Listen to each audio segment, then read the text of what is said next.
嗨，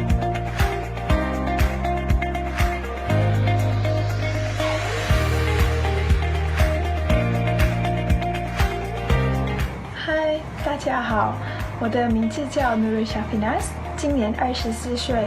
我在2017年在 IIUM Academy 学习了法律。现在呢，我想借此机会感谢 IIUM Academy 为我提供了最棒的设施，还有优秀的老师和员工。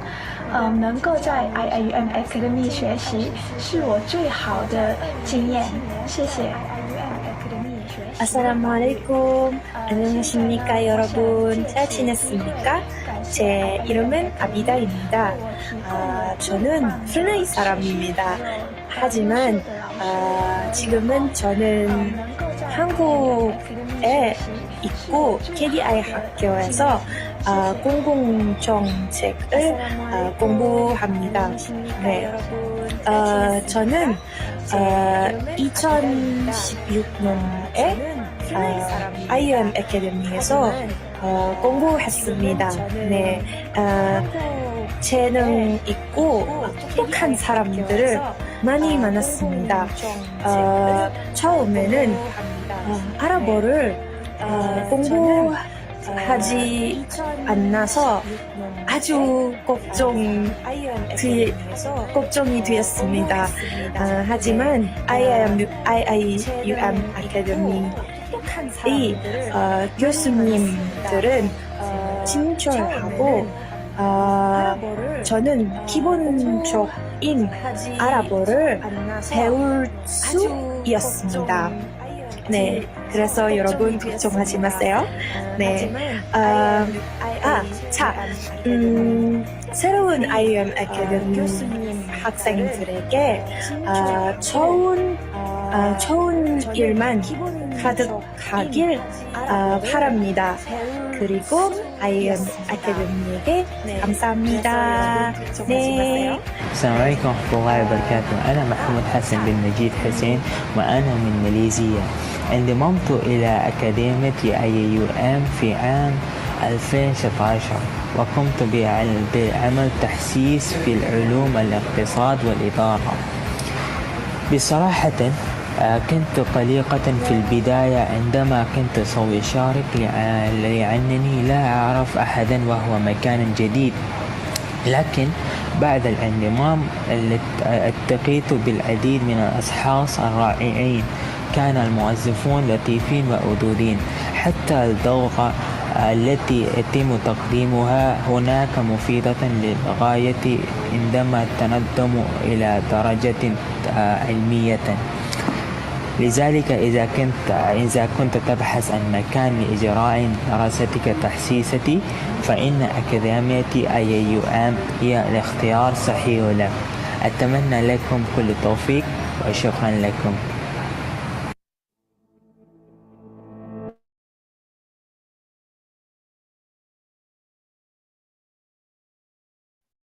Assalamualaikum warahmatullahi wabarakatuh. Welcome to the Sustainability Energy Management Masterclass featuring TS Dr. Muhammad Zahid Ismail, Executive Director of UDS Group. Okay, a little introduction to the program, inshallah. This online preview or masterclass will highlight on some effective sustainability strategies to be implemented. And not only that, there will be a concurrent trainings on energy management soon in the future. So stay tuned with us, inshallah. My name is Alia, and I am from IIUM Academy of Graduate and Professional Studies, and I am very delighted to be conducting the session today. Without further ado, I would like to invite our today's speaker, Dr. Muhammad Zahid Ismail, to start the masterclass. Please welcome, Doctor.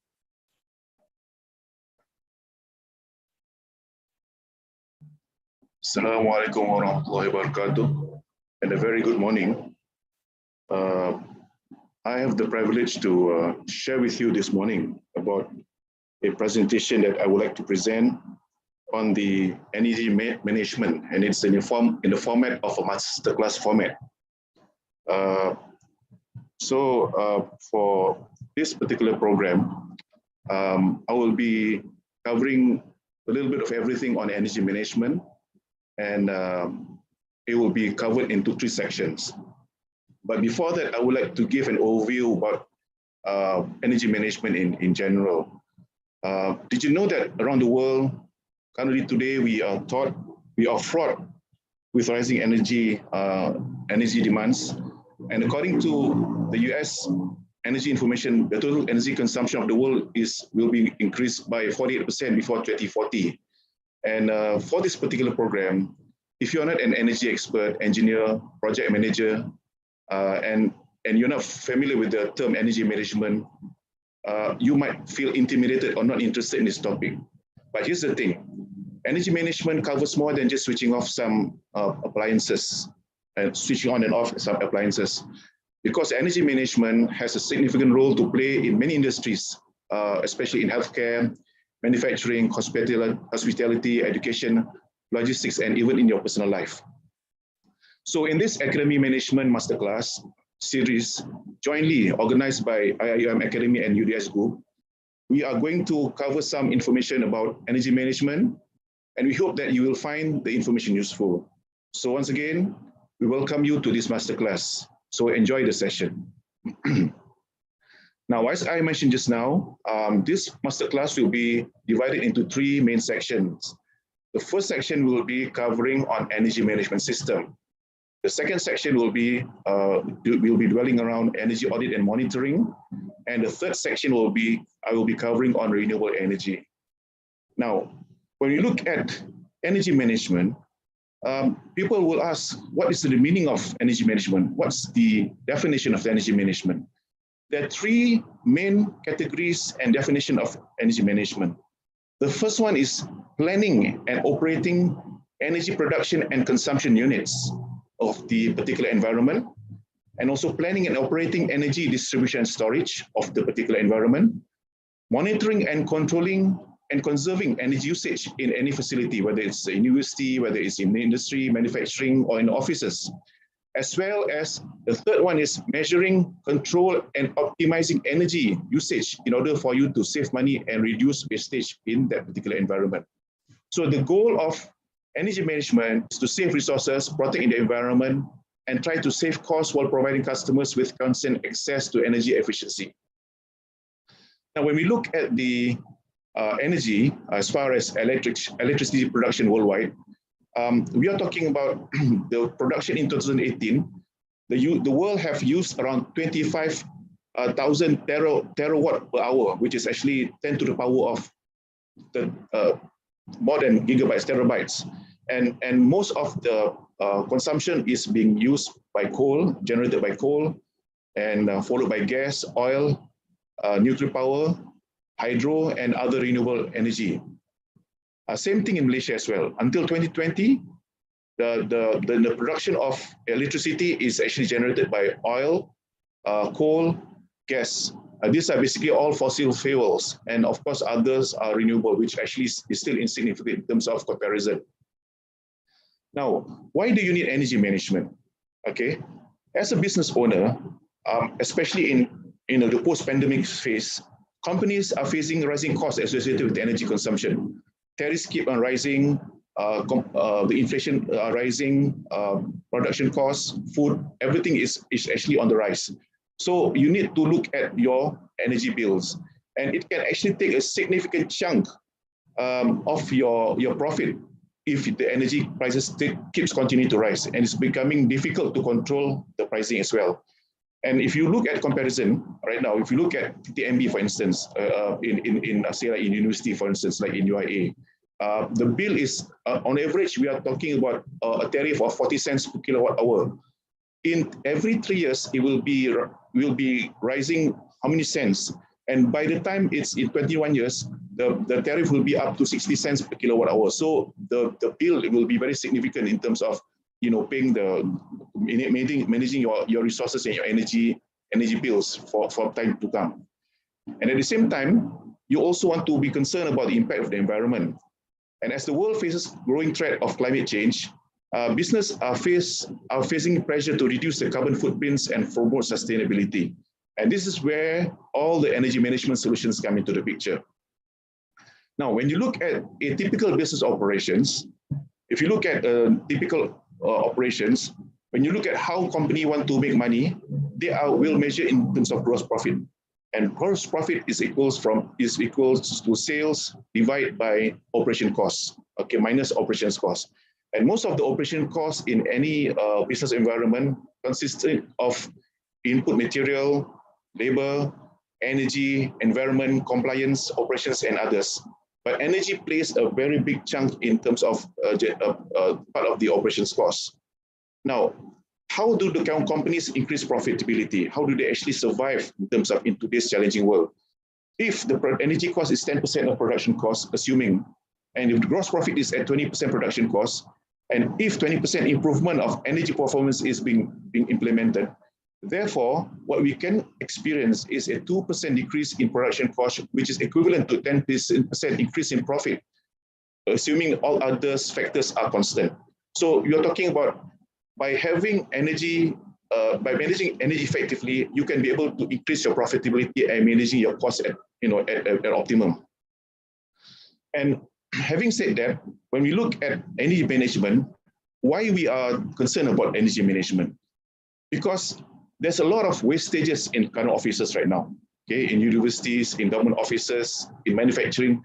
There's a lot of wastages that contribute to energy wastages and high billing and high electricity inefficiency. Okay, one of the primary culprit of the energy wastages is the existence of an old inefficient ventilation and air conditioning system. Especially in Malaysia, mostly it's air conditioning system. We have an air conditioning system in manufacturing plants, in universities more than 20, 30 years. Okay, when you look at the system operating, there will be right now an average of 60% energy loss, based on poor air conditioning and heating system. There's a lot of leakages in some of the air conditioning systems. You're talking about inefficient old lighting system. When we look at newer LED lights, can save you 80% costs, okay, at this point in time. Poor energy scheduling and resource holding. That means sometimes you do not manage your building and resources effectively. Sometimes human resource managers and employees are irresponsible of running empty offices and plants at their pace, and resulting in a lot of inefficient energy management. Fourth one is actually poor internal wirings. And fifth is not having an energy management systems. Therefore, you cannot track energy usage. Now, energy costs without energy management system will have a yo-yo effect. It will be a inconsistent saving and wastages, as time goes by. When you initially audit your particular environment, you will actually discover that you will have a high what we call this bill, for instance, in an environment. Then you will actually try to go into some cost cutting, maybe try to save electricity and whatnot, But then again, after time goes by, the cost will go up again. And then you are scrambling to look at the audit report, and then you can control again. So that means that you have, without a proper energy management system, you will not have a consistent energy savings approach to your billing. So your billing will still be out of control. But with a proper energy management system, with a structured approach, and this actually is a top-down approach with the management and the board and the stakeholders taking charge and committing to the programs, then you will be able to see a sustained effort to do savings as time goes by, time to a factor of cost. So you will see a lot of housekeeping and then investments, and then more housekeeping, more investments, and it becomes the best practice to all the employees in the environment. Therefore, you have basically a successful energy management environment. And this can be determined by certain standards that have been upheld by a lot of international bodies around the world. Now, the benefits of energy management is actually it is key to reducing the use of energy. Much of the relevance of energy conservation derives from the need of conserve energy, and this global need influences energy pricing objectives and laws, which will contribute and provide the compelling reason why you should save energy for your company. Now, talking about standards of how we can actually preserve our energy management, in terms of the billing itself, all the efficiency, to achieve energy efficiency, to achieve cost-cutting measures, to achieve continued energy savings, we look at the energy management standards, which is actually termed as ISO 50001. Now, ENMS, which is the tool or the terminologies we use for energy management system standard, is basically a proven tool that is specifically designed to help any organization to manage its energy-related activities, okay, to successfully pursue and allow successors to pursue the organization's energy policies and goals. Okay, it's a proven tool. And an energy management system, actually in an environment, is a framework for energy consumers, including industrial, commercial, and public sectors organizations to manage their energy use. Okay, it helps companies to identify, to adopt and improve energy savings technologies, including those who do not which does not require high capital investment. And in most cases, the successful implementation of energy management systems requires specialized expertise and staff training. And an energy management system integrates active energy management into everyday business systems and procedures. So this is actually what you have in an energy management systems framework. And the goal of the energy management system is to better manage the usage of the energy, to achieve operating cost savings, and to continually improve energy efficiency. And one way to achieve this is to promote compliance with the ISO 5001 energy management standard. And right now, it becomes a standard for all governments and private and public organizations to reduce energy using this particular ENMS method. And case studies have shown that business costs have improved ranging from 10% to 70% with ENMS system in place at the organization. So again, the benefits of energy management system is improved operational efficiencies, decreased energy intensity, energy data for fact-based systems. It provides support for organization and cultural change. It reduces the environmental impact, okay, of all the potential pollution and hazards for the organization. Visible demonstration of social responsibility, and positioning for carbon accounting. And talking about energy efficiency, the energy management systems reduce carbon footprint and greenhouse gas contributions, and it provides also plant productivity, product quality, and improve worker comfort and increase available floor space. This is actually part of the benefit. So having said that, when we look at the ISO 50001, it is actually an energy management standard, an ISO standard, developed by a non-governmental organization representing over 100 countries. It is widely adopted and compatible with other ISO standards. And with this energy management standard, ISO 50001, it then provides a set of policies and procedures integrated and put into practice to track, analyze, and plan for energy usage. And it will use the popular plan, do, check, and act method for continual process improvement. So this actually is the fundamental philosophy of the energy management system, ENMS. So the framework actually is a framework to develop policy for efficient energy use, provide set and goals and objectives, and allows you to be able to use effectively data to help understand and make decisions about energy use. And we can be able to measure results that's being implemented after we have come up with the policy and procedures in the organization in terms of energy savings. And we can continue to review and improve the energy management that we have put in place in the organization. So therefore, in the ISO 50001 energy management process, you will then involve several stages, which is actually will begin with the policy, development of policy, formulation of policy, development of the planning, the implementation, checking of the progress of the energy checks that's being put in place, and of course, review of what are the outcomes that's being achieved by implementing all these measures. So it is like a loop, a continuous loop of check and balances by both the management and also the operational people. So these are the kind of system that has to be put in place in order for you to be able to achieve a long-term success in terms of energy management efficiency. So these are the things that is part of the ISO 50000 framework. So this kind of standards, it is applicable to any organization, regardless of the size, complexity, location, culture. It is basically all-encompassing to any kind of organization. And this particular standard enables to establish a baseline and improve on the baseline of what are the things that we want to achieve in our energy savings. And we can be integrated with other policies and environmental policies and whatnot. And with that, we'd like to share with you a video about ISO 50001. We all leave an ecological footprint behind. The more we look after our energy and resource consumption, the smaller this footprint will become. Not only the environment can profit from this, your company can too.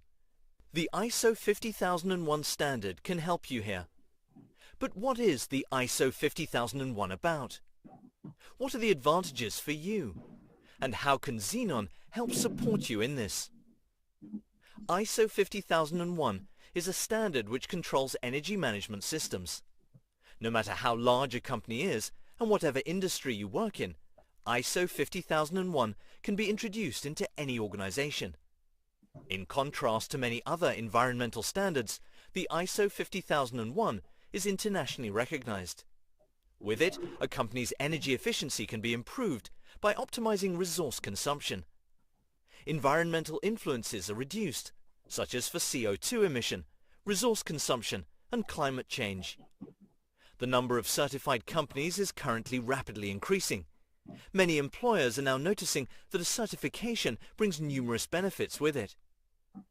An energy management system should primarily serve the environment through minimizing numerous environmental influences. Furthermore, raw material resource saving is required. Energy efficiency is improved and raw material consumption is optimized. All this also has economic advantages. Costs can be drastically reduced. With unchanging production output, a company's profits can increase, and this in turn strengthens competitive advantages. The foundation of the ISO 50001 lies in the idea that one can continuously improve. The basis for this is the Plan, Do, Check, Act model. For an energy management system, according to ISO 50001, this means, in order to continuously improve, energy standards need to be constantly raised and energy efficiency controlled. Only this way can the processes be continuously improved. So having said that, let us move at the energy planning, implementation, monitoring, and reviews. So with ISO 50001, we know that basically it's a framework that allows you to be able to have a set of sequence of activities for you to be able to implement an energy management framework in your organization. So the planning part and the monitoring part is something that we would like to explore. Now, when you talk about the ISO 50001 energy planning, number one, it shall be consistent with the policy that we develop. And the development is actually through the stakeholders' involvement, the management, the board, the operations people. It has to be an all-encompassing involvement by all the parties involved in the organization. Number two, it should lead to activities that continually improve energy performance. So you have sub-activities by different departments that will continuously improve their performance collectively in the organization. Thirdly, it shall involve a review of organization activities that can affect energy performance. Therefore, you have to have basically a continuous meetings and to look at check imbalances and all the progress that's been done. And last but not least is to provide reviews for future planning activities. So therefore, when we look at energy management, you have to look at the planning part, and planning involves looking at the past history of the usage of electricity, the current history, the pattern, the model, the annual report, the usage, the risk factor, the opportunities that's being implemented in the environment. What are the potential threats that you can be subjected to the environment? So these are the things that you have to take care of and look at all the parameters that's being used and opportunities that can be used to be able to further save the energy efficiency in the organization by coming up with identifying all the main parameters in your planning session. So in that case, The ISO 50001 stipulates that a company shall develop, record, and maintain energy review. So inputs to the review are the past performance and relevant information. And the output of the energy review will include the following. We will include the baseline of the energy, what is the minimum standard that you want to achieve, what is the percentage, what is the KPI that you want to achieve, the energy performance indicators, what are the parameters that are you measuring upon, what are your objectives for the next 2 years, 3 years, okay? What kind of savings are we talking about? What are your targets in terms of dollars and cents? What is the energy efficiency measures that you want to implement, execute at different parts of your organization? So all this output will be directly used to design and implement the ENMS that you have already set forth in your organization. So having said that, I'd like to share with you a case study that what we have implemented so far in one of our clients, which is the International Islamic University Malaysia, is something that I've been involved personally in the last 10 years. IIUM has taken the necessary measure to establish the energy management policy. Okay, this actually is their energy management systems framework. And they have targeted around 10 to 50% electricity savings for the next 10, 15 years, which is actually well underway. And to do that, what they have done is actually they have developed and written an energy policy.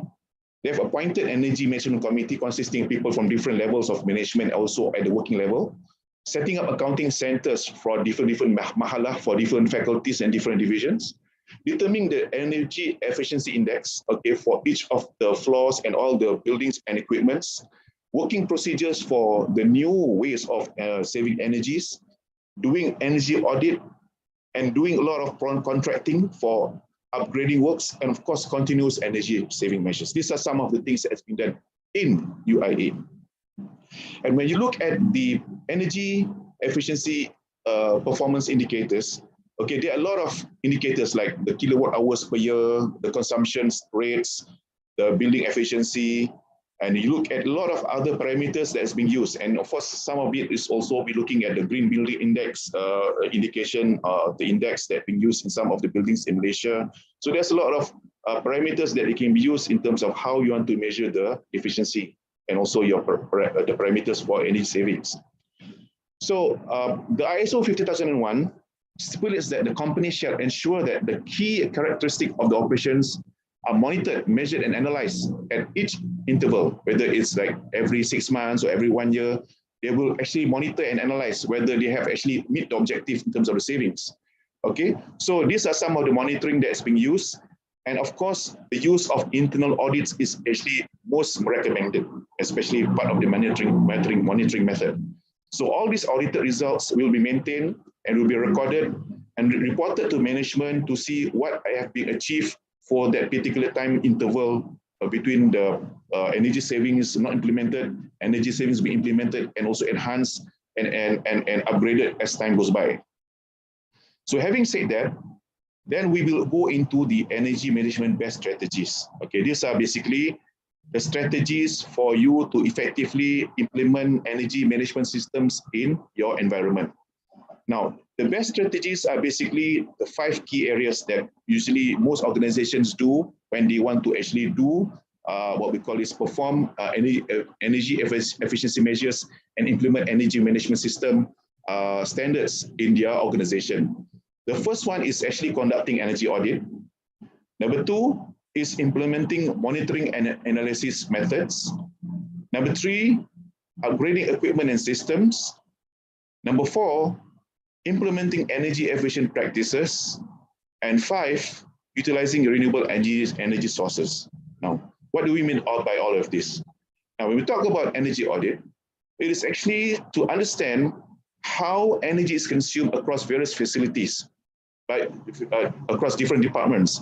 And you have to understand different departments have different kind of energy audit. For instance, if you look at IUM, okay, you use the library, it's 24 hours. It uses more energy than, say, like the faculty of IT, or for instance, like the faculty of engineering. He has boiler room, he has a lot of machinery. So it consumes more energy per hour than compared to, like for example, in the hostels.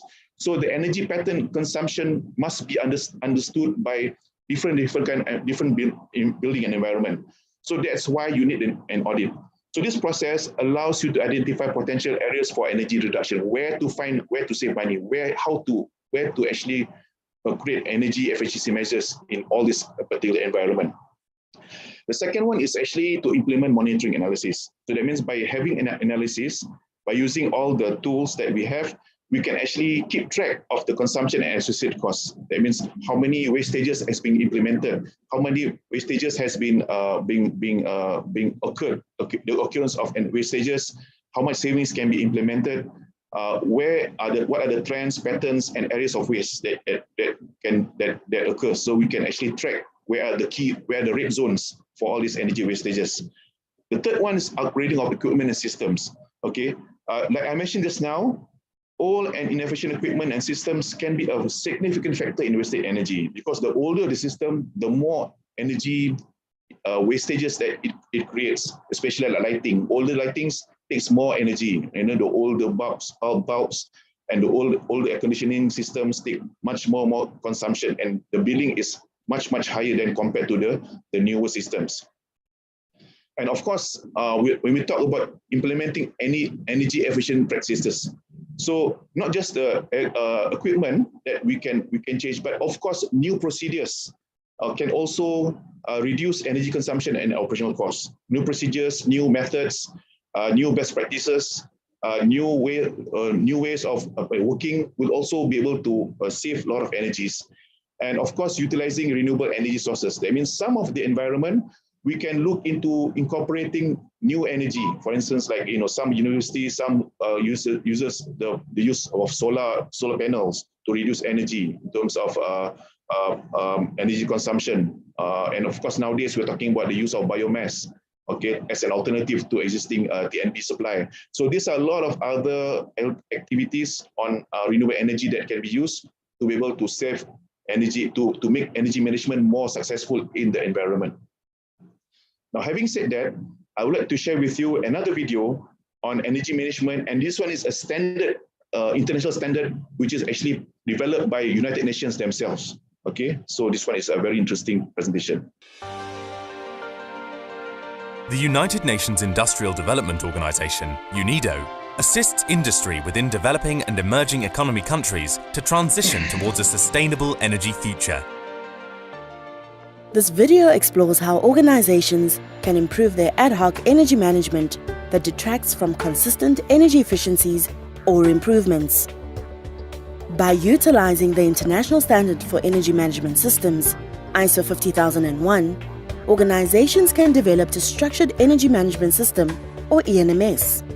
An energy management system is used to measure, monitor, and continuously improve any organization's energy performance, which translates into saving money, conserving resources, and addressing environmental concerns.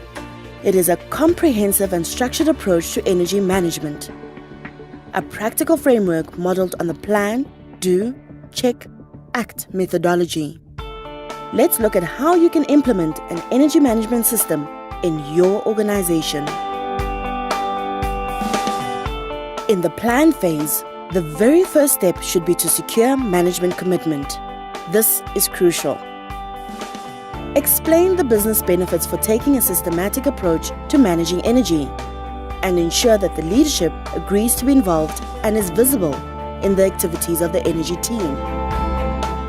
A plotted graph is a great way to get management buy-in, as it clearly shows what can be achieved by applying ENMS. In this phase, company management allocates resources and assigns responsibilities for implementation and maintenance of the ENMS, signs the energy policy, and regularly reviews the internal energy team's progress. The energy team, amongst its other responsibilities, clearly defines the scope and boundaries of the system and reviews legal and other requirements that apply to energy use. Then, plan the changes required to improve energy performance. Here the team conducts an energy review to establish how much energy is being used and where is it being used. Identify significant energy users, what variables are driving this usage, and who is influencing it. Develop an energy baseline and energy performance indicators for each significant energy user. Decide whether an energy audit is required. Set objectives and SMART targets. Identify opportunities for continuously improving energy performance and draft action plans to meet objectives and targets. In the do phase, implement the actions drafted, look at daily activities, and continuously improve the organization's energy usage. As part of the doing phase, review the training, awareness, and competence requirements of personnel that influence and impact energy usage and put together a training plan. Ensure documentation and records review and control. Review operational control. Ensure energy efficiency is considered in the design process and during purchasing and procurement of all products, goods, and services across the organization. Ineffective maintenance increases energy consumption of technical systems and equipment, so ensure that the significant energy uses, SEUs, are effectively serviced and maintained, even when this function is outsourced to an external service company. And lastly, maintenance should also be considered as part of lifecycle costings when procuring new equipment. Next, in the check phase, use the energy performance indicators to check whether energy performance is actually improving and energy savings are being made. If not, the reasons why should be identified and corrective action taken. In this phase, monitor and measure key characteristics of the energy management system. Evaluate legal or other compliance. Monitor energy methods related to energy bills, NPIs, and others. Ensure measuring instruments are calibrated. Conduct an internal audit. Address non-conformities and monitor energy performance for improvement. And finally, act to sustain and continuously improve the system. The United Nations Industrial Development Organization has a proven track record in unlocking the market for industrial energy efficiency in developing and emerging economies. UNIDO's ENMS program provides industry with the expertise and capacity to improve their energy performance, thereby increasing competitiveness, safeguarding employment, and protecting the global climate.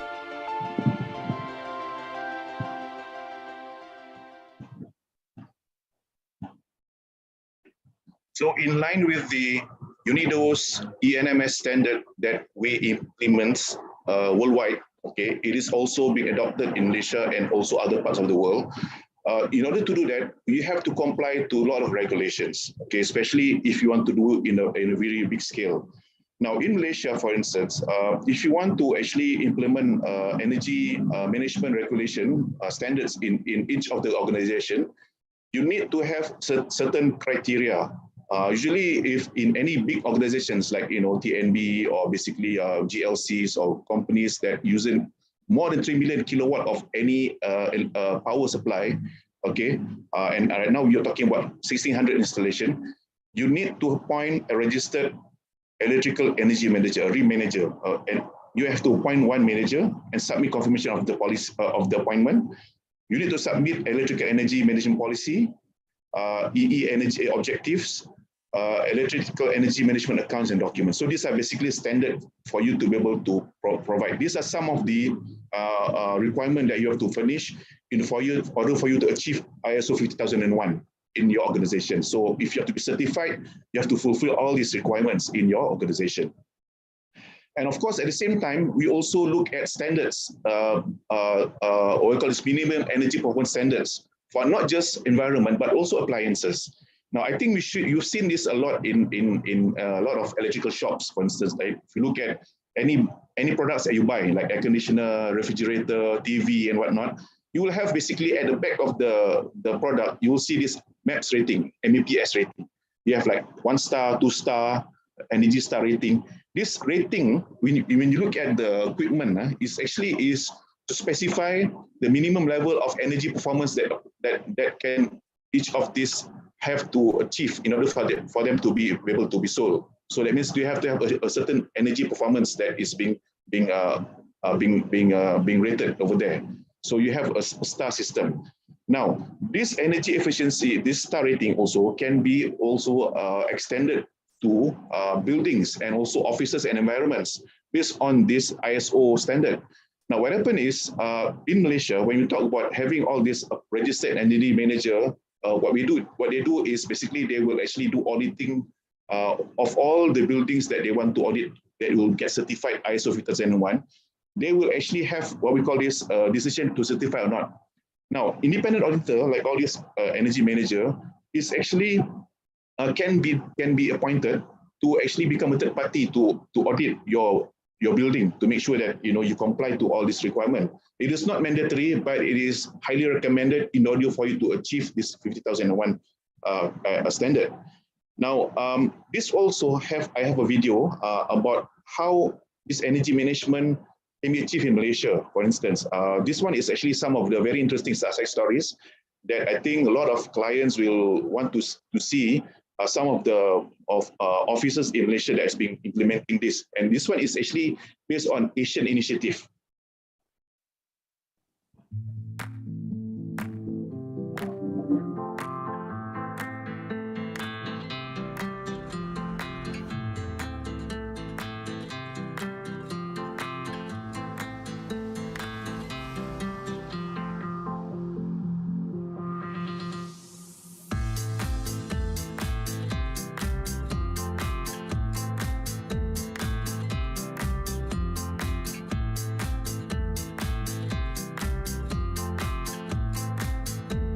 These are the certification bodies in Asian region.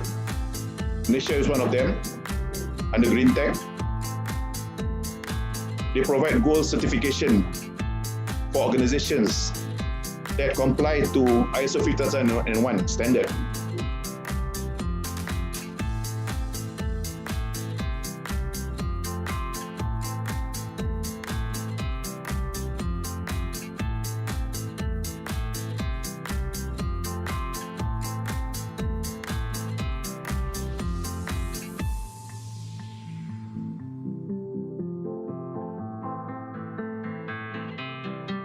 It is open to everyone, universities, industries, hospitals, hotels, every organization.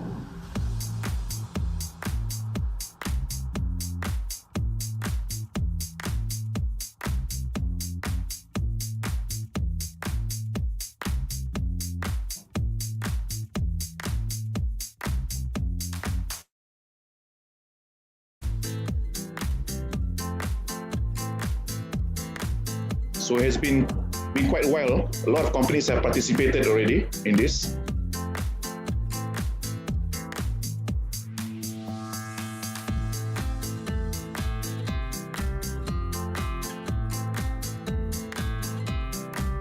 UTM is one of them.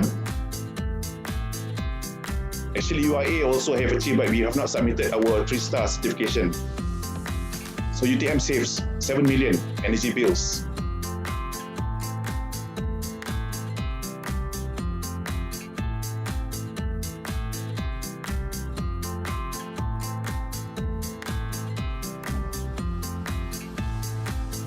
First established a committee called Energy Management Committee in January 2015, and this committee is made up of various staff members from the departments across the whole organization.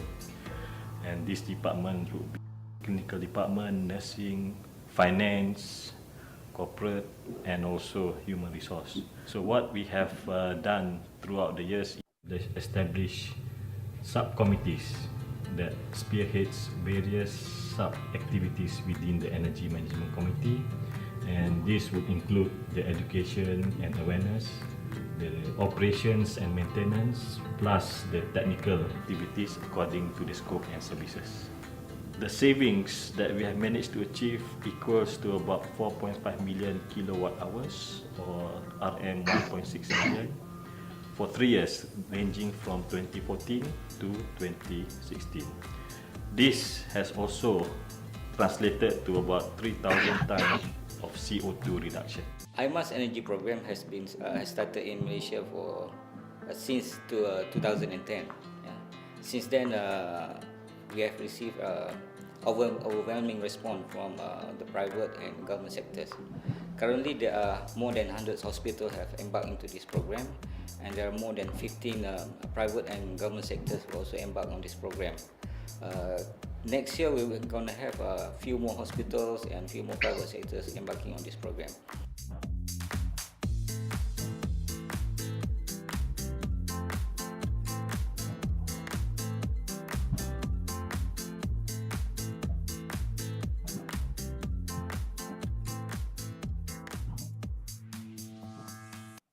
So UIA also is one of those companies that have a success story.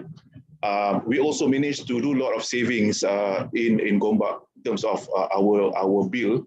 An annual bill in the UIA before we do ENMS was around 30 million ringgit electricity bill. But with the savings that we implemented through our ENMS implementation, we managed to save around 6 million a year based on C1 tariff of 33 cents for lighting upgrades, optimization, and maximum demand. So we managed to do this kind of savings through ENMS. So meaning that this actually is a very interesting and very good initiative, and it's proven and is endorsed worldwide by United Nations, and is implemented in a lot of organizations in Malaysia. So for more details on this training and information about all these courses that we want to know about all this energy management, we have a lot of courses jointly offered by IUM Academy and UDS Group. We have courses ranging from energy management principles, the need for energy management, energy life cycle, life costing analysis, tariff and rates, carbon management, energy management for healthcare sector, and the audit, instrumentation, electrical system. So it's quite a detailed set of training that we provide to cover different sectors of the energy market. So this actually is something that I would like to share with you during this presentation. So I'm at the end of section 1. So the next section that I will be covering is basically section 2, which is actually on energy audit itself. Now, the next section that I'll be covering is on the energy efficiency initiative. Is under energy audit and energy efficiency measures.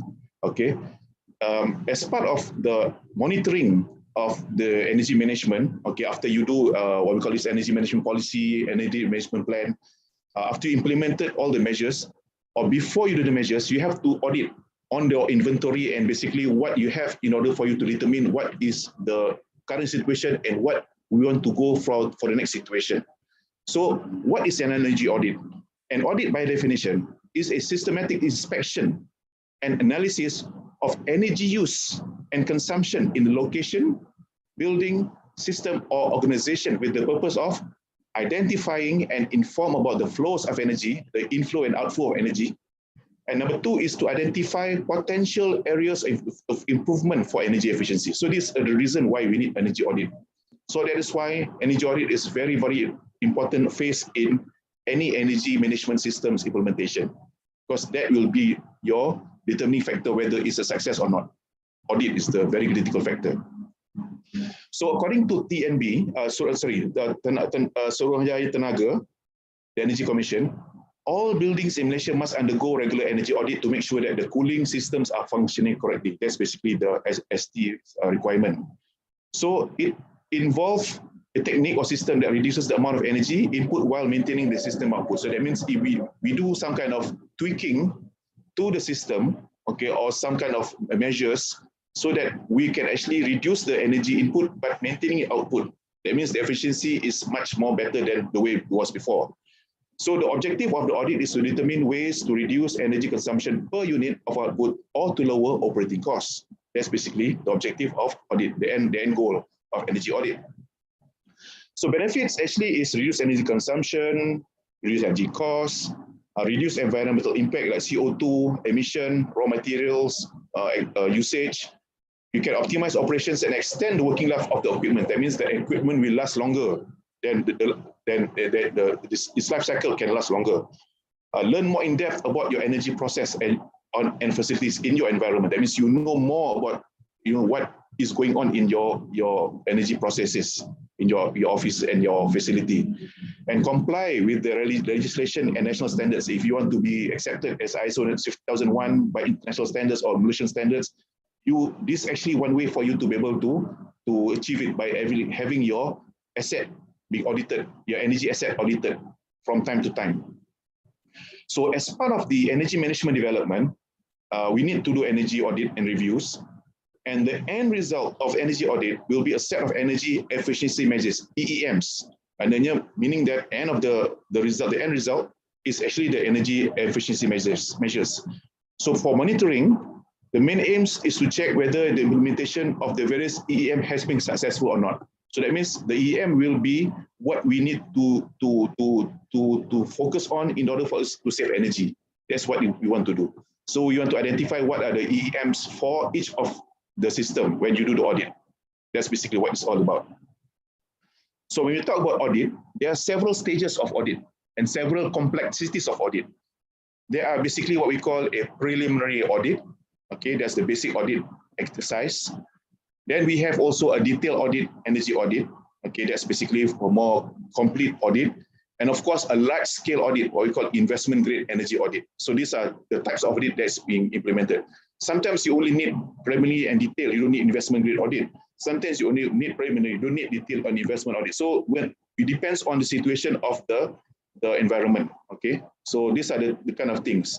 And the energy audit depends on the function and type of industry, the depth of which the final audit was needed, and also the magnitude of cost reduction required. How much money you want to save. That's basically what kind of audit will be determined that you want to apply. So basically, audit purpose is actually to establish overall consumption and its profile. What is the consumption pattern? What is the behavior of the energy consumption? The profiling of the energy consumption in the organization. Where is the scope for energy saving? What part of the usage can be saved? Identify the measures. What are the things that will be done in order for us to do the savings, and what is the priority of the measures? And detailed study. Okay, this is for more, and then we will identify areas that we want to do more study. So these are the things that for preliminary audit. Now, for the detailed audit, it's the same as preliminary audit, but it's more detailed. That means it provides more detailed information that is enough for you to do decision making for energy saving projects. That means the detailed audit involves more data collection, and it provides more accurate estimate of energy savings and costs. Detailed energy audit savings calculation and project costs. So that means it has more comprehensive activity. And with the energy audit, then you determine the baseline of what are the parameters that you want to achieve for you to be able to save your overall cost of your energy. And this analysis will involve system modeling for estimations for future audit purposes. And of course, the bigger one is actually what they call it investment grade audit. This one is for high cost, high complex system, big organization. This one is actually audit that requires detailed financing, and it's a longer investigation for monitoring. So this one is maybe an international level investment grade audit activity, auditing activity. Now, when we look at the energy audit, okay, it has several phases. Okay, you have a pre-survey activity, a phase 2 survey activity, and also analysis and reporting. So that means we have basically, when we do a pre-survey, we have to do a preliminary data gathering and data review. That means you have to know about the inventory of any organization. If you go to a university or basically a place, you have to know you have to know the building plan, you have to know the wiring plan, you have to know basically the asset, number of lights, the number of aircon, the number of people working there. You have to know the size of the building, you have to know basically the efficiency rate of the existing environment. So these are all the data you need to collect in order to have an initial data review. Then you can have an estimation. So once you have this data, which of course with consent of the clients, only then you will have a second phase. You will do an on-site visit and look at location, what needs to be done, and then the areas, and looking at the condition of the existing energy source and the condition of the facilities that's needs to be rectified. And the third one is actually data analysis. After you have come up with the data gathering and basically the the information that you have already gathered from your visit, then you will come up with a data analysis and also an energy audit report. Okay, this report will be used by management depending on the kind of complexity that you have in your environment. And you look at the environment itself, different systems have different kind of energy use. Like for instance, like air conditioning takes 20%, air compressor collect equipment 18%, other pumps about how many percent. So the different kind of what we call this have significant entry users have different kind of percentage in the particular environment. But in most cases in Malaysia, I think like in UIA, for instance, 60% of the usage is actually from air condition, 30% is from lighting, 10% is from equipment and lab equipment. So these are basically the standard ratio that we see in today's environment. And of course, the thing that we need to identify is what we call is the energy performance indicator. This is actually the indication, the indicator to monitor and measure energy performance. These are the KPIs, for instance, to use to measure in order for you to determine whether you save or not the energy or whether there is basically potential savings that can be achieved. And of course, the next one that we also need to know is the energy baseline. Where are we starting from? We went to do savings. Okay, see, we want to do saving 10% savings or 5% saving. From what? Is it from 30 cents a rate or from 20 cents or from 40 cents per kilowatt hour? What kind of rate are we talking about? What kind of monthly billing are we our baseline is starting from? So we want to know that so that we can actually know that we are making money or not saving. We are basically saving money, not costing more money in our future billing. So these are the things that we need to put in our formula. So the baseline is something like when you look at a baseline, usually in a lot of audit, we always look at historical data. Historical data, usually we take around 24 months to 36 months record for the last 3 years. And we look at the pattern of how much electricity is being used during the peak hours, off-peak hours. Like in university, sometimes it's not consistent.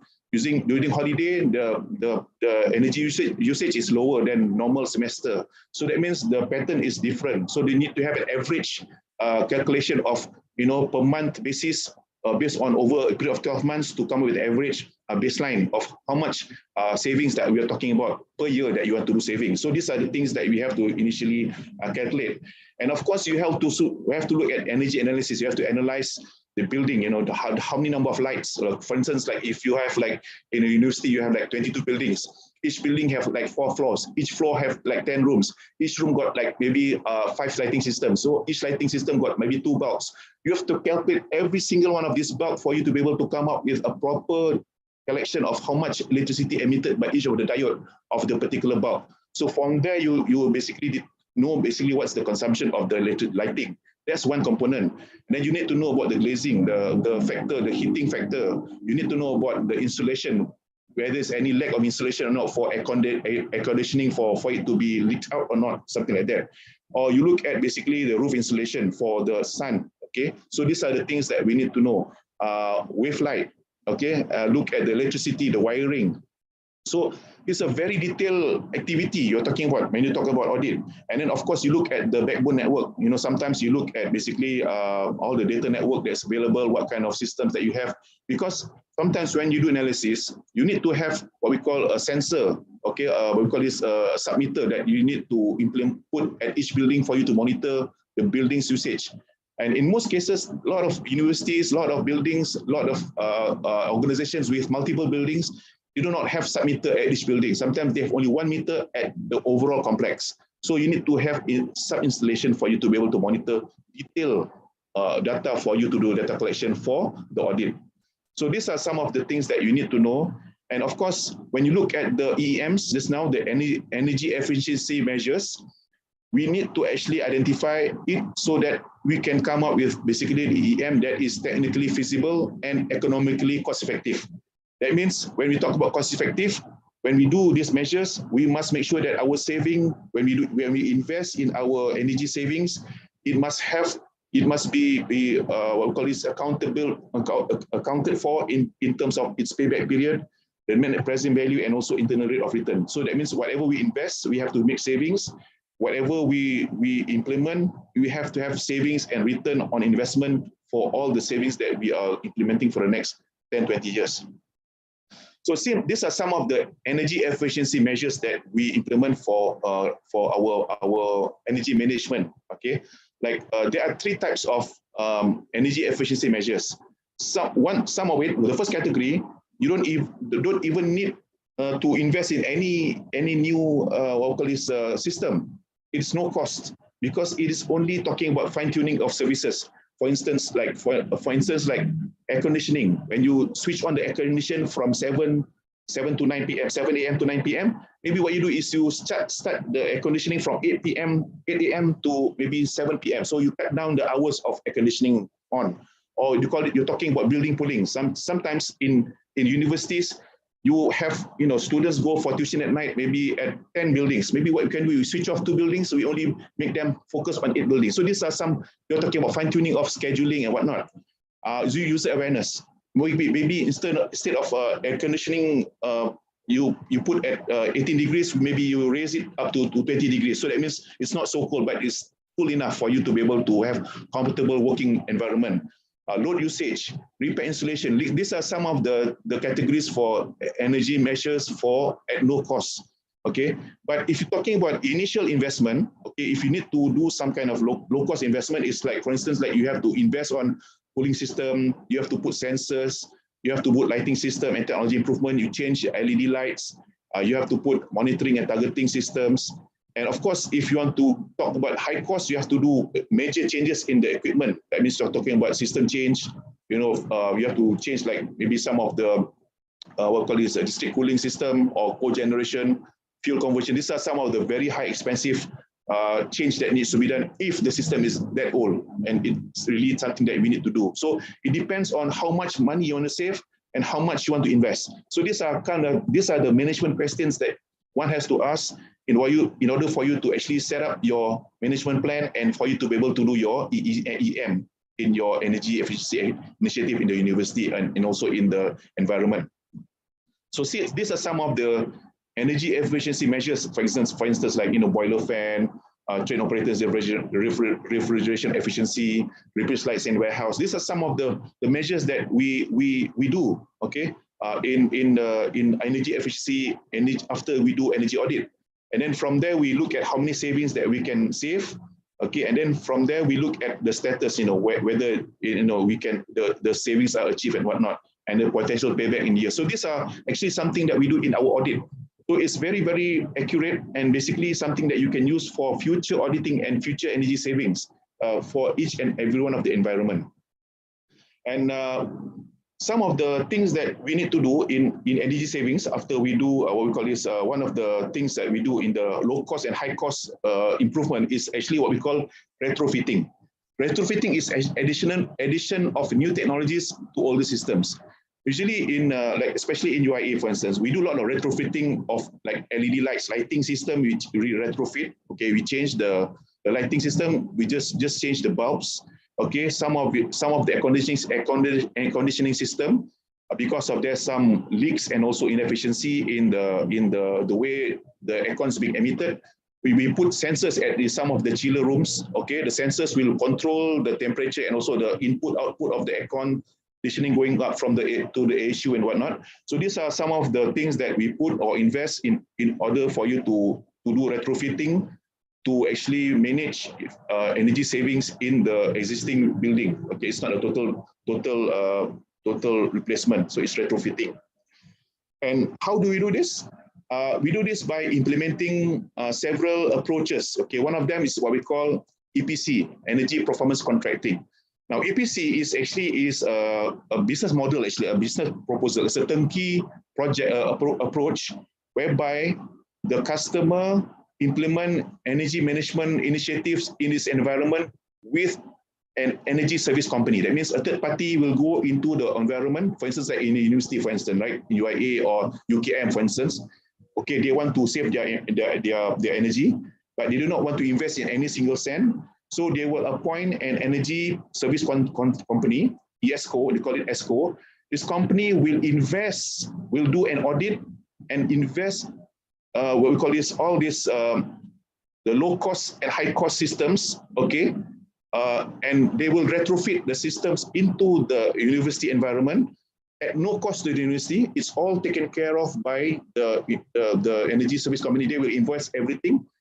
But what they do is the savings, okay, the savings that they generate from the energy, they will get a part of it as part of the revenue for them to save, to cover back their costs. Okay, so that means what happened is this energy performance contracting is an innovative financing technique that uses cost savings from reduced energy consumption to repay the cost of installing energy conservation measures. That means the cost of installing all these systems is covered through the savings that they achieve when they do the EPC, the EPC projects in the environment. So they will guarantee the savings to the customers. So the model will be something like this. That means it allows the user to achieve energy savings without upfront capital expenses. So no cost involved. So the university don't have to come up with single cent. The ESCO will come up with all the financing. They will arrange with the banks. Okay, they will install all the equipments at the customer side, but instead of the customer paying the bills to TNB, they will pay to the ESCO, and the ESCO will pay to TNB the balance. They will take the profit or the cost savings to cover their investment. So these are some of the implementation that has been done. So what happened is when you look at the EPC project, before the contract, say like you have a utility bill. So when we do this EPC contract, if in the EEM and in the audit, we have determined that you want to save maybe 10-15% savings to the client. So the ESCO will actually invest in the old equipment. Part of the savings will go to the client. Part of the savings will cover the investment to the ESCO, and you have a lower utility bill by the client. And end of the day, the client will have a long-term utility cost savings. So that's basically the EPC concept. It's zero cost to the owner. So these are basically very interesting. So all these details we can explain in our courses that we can teach later on. These are basically just a skim through. I will just not go into detail. This one is being covered in detail in our training. Okay. So what happened is the turnkey service, the comprehensive measures, project financing, project savings, all this we will cover in our training. But what we are trying to tell you is basically this actually is a very interesting model that is being used. In fact, it's currently used in UIA and other universities, and they are enjoying these savings. And basically, it will guarantee that over a period of 21 years, the ESCO will invest in that particular savings initiative in the EMs, and the savings will be contributed to the cost savings to the overall bill to be paid to TNB. It will be saved by the ESCO for the client. So when to apply EPC? Usually EPC are basically implemented when the system is what we call this very high cost and high complexity costs. Because if there is a small environment, if you're talking about the small office, small environment, small government office, then you can do it in-house. That means you can invest in your own chiller. For instance, like if you have like right now air conditioning, instead of using centralized air conditioning, you will use VRV. So that means you can save on air conditioning or lighting. You can buy your own LED. That is basically if you're talking about piecemeal approach.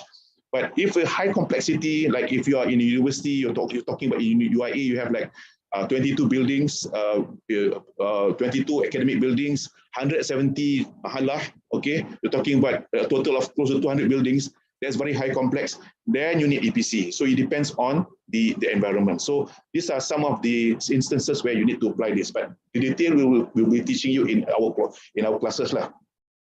So that's basically a bit on energy audit. Very interesting topic, very relevant. But something that we would like to share with you as we go along in our programs, in our energy classes. Now, that's basically end of section 2.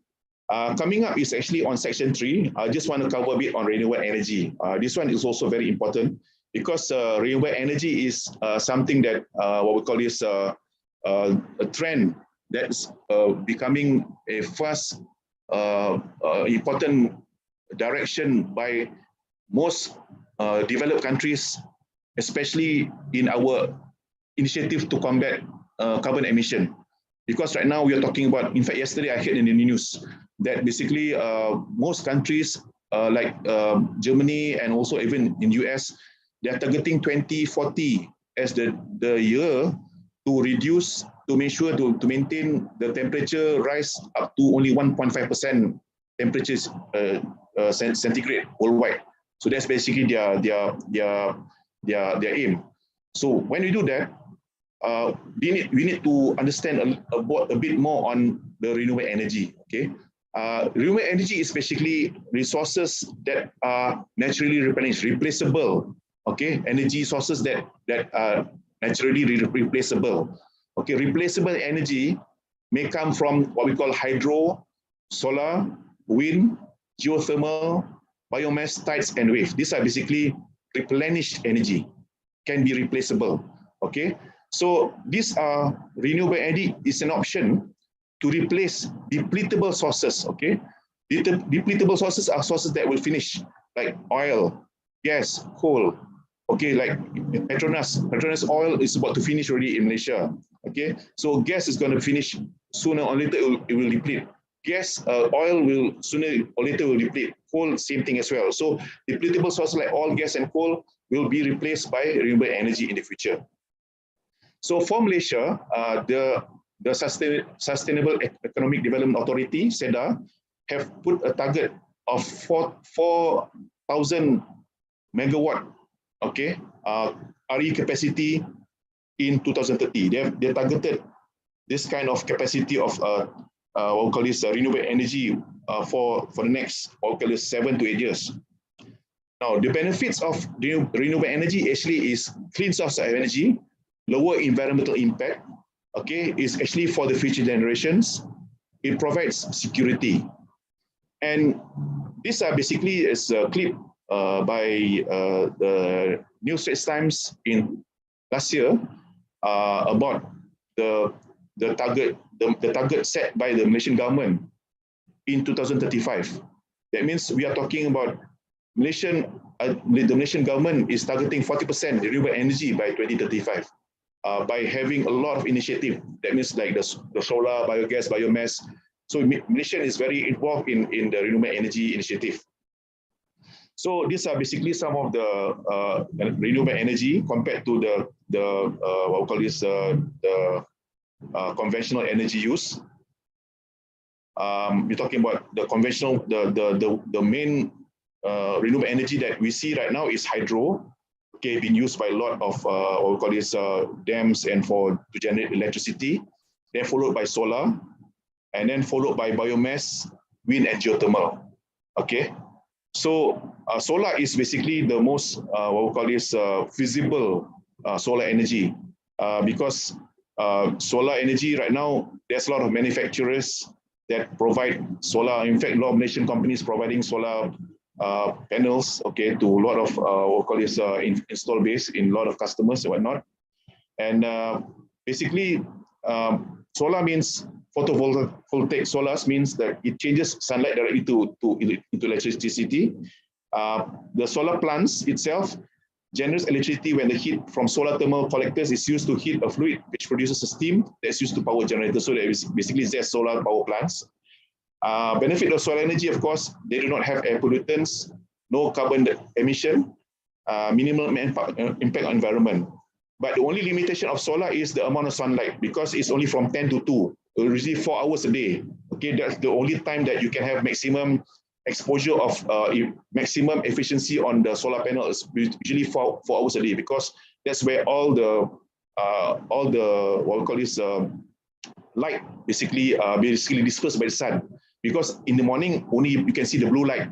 Okay, from the 7 colors of light, only the blue light at the sundown during the end of the day is only the red light. That's why you see red light at the end of the day. So it's not 100%. So the limitation is time. And of course, sometimes when you talk about sunny, rainy weathers, the weather, you talk about when it's dust, when it's basically monsoon season, then basically solar will not be effective. And but then again, it is a very sound system. It's a very what we call this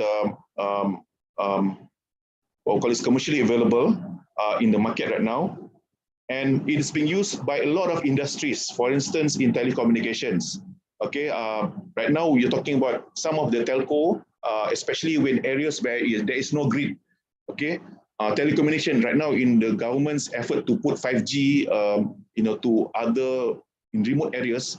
Some of the areas which TNB cannot access. Okay, in the rivers of near the Sarawak or near to the what we call this hilly areas.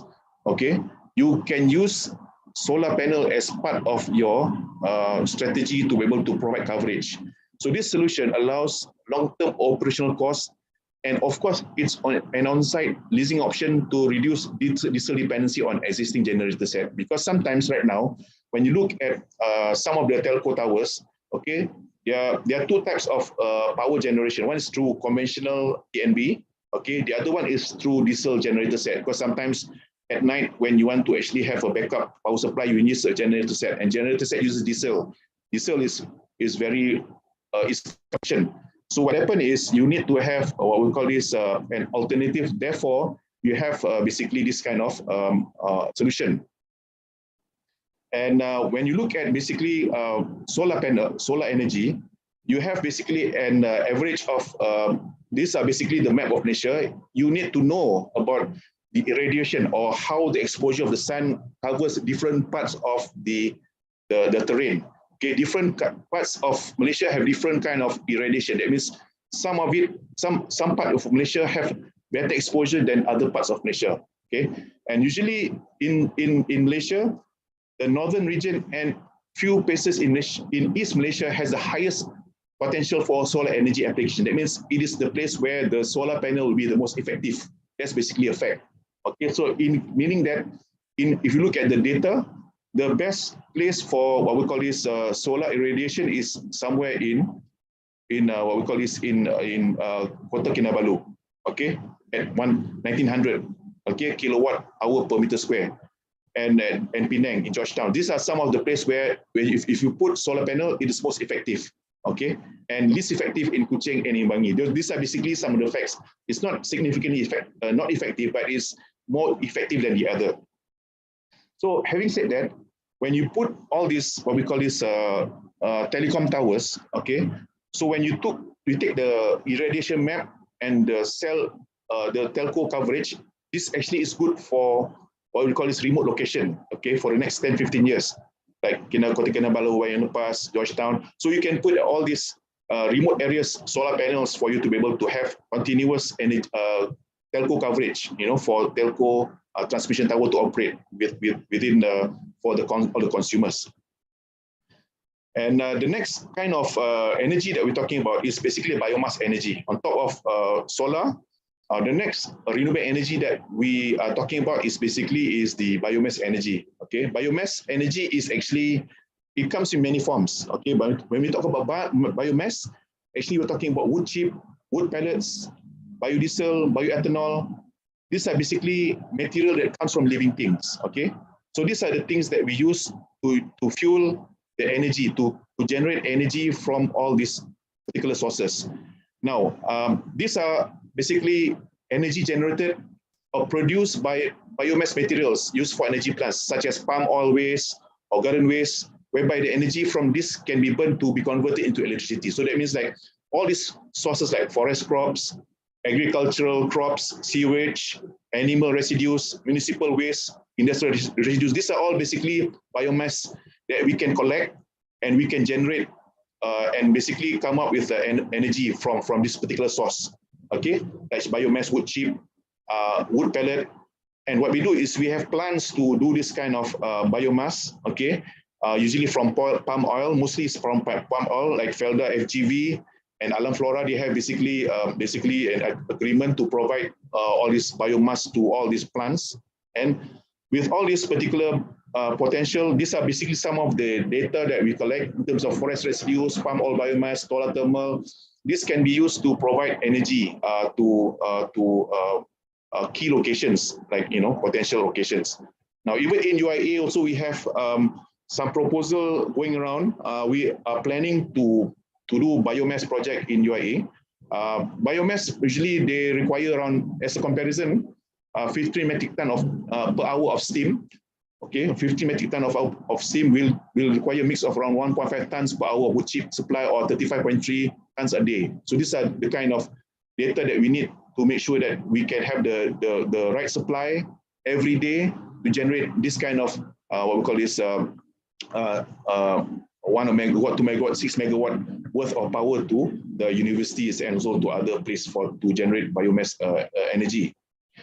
Same thing for biofuel as well. Biofuel also is from plants and from waste, but it's actually for fuel purposes. Okay, biodiesel and ethanol and whatnot. So I will just go through this in just skim through because this one we cover in detail in our training.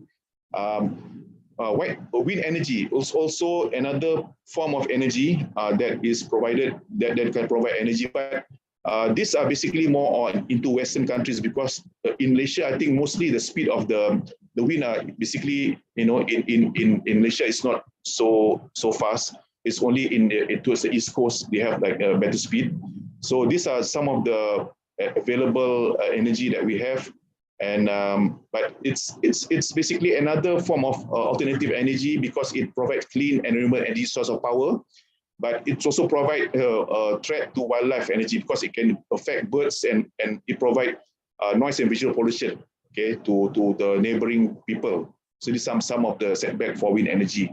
But there's not much in Malaysia as far as this particular kind of energy alternative is concerned. But we are talking about just now, the solar and the biomass is something that we cover in detail, how it's been implemented.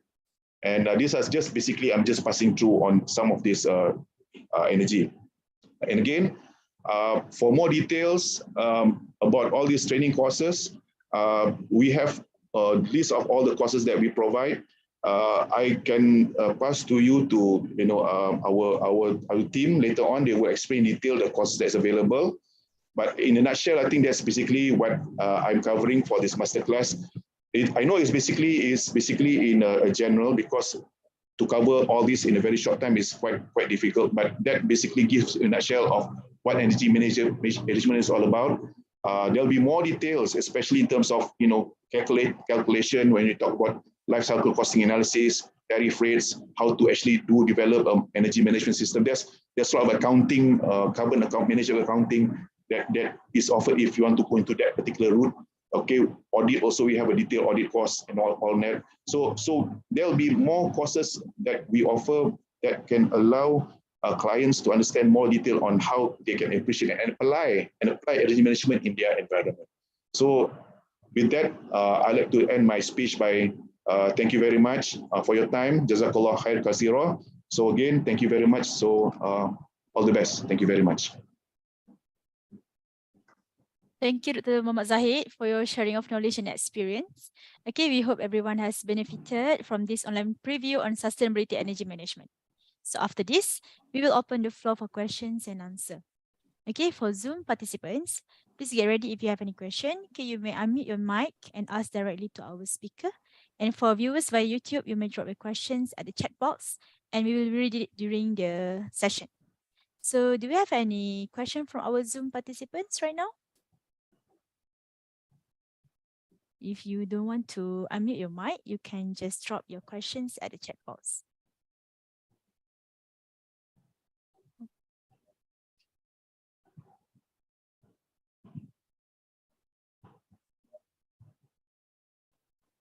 Okay, I think there is no question from our Zoom participants.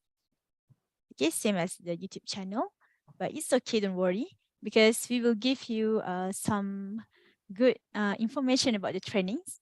Okay, thank you to Zahid for your responses on the questions. And ladies and gentlemen, okay, we now have come to the end of our program today. Okay, on behalf of IIM Academy, I would like to take this opportunity to express our gratitude and appreciation to Dr. Muhammad Zahid Ismail. Okay, our gratitude also goes to all viewers as well as for your commitment and participation. We apologize for any shortcoming in handling this program. Inshallah, to all viewers, we welcome you to join our upcoming trainings, okay, on the dates as portrayed at the screen right now. Okay, stay tuned with us as we will open the registration for all the trainings, inshallah. Okay, you may contact us at 03-6421-5000 or 03-6421-6618 for any inquiries. Also, you may click at the link, okay, as we provided at the chat box for registration. And please take note that this opportunity to register now will give you a special 10% early bird discount for each training.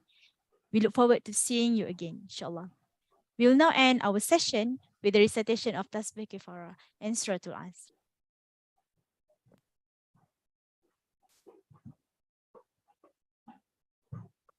With that, thank you. Wabillahi taufiq wal hidayah. Wassalamualaikum warahmatullahi wabarakatuh. Again,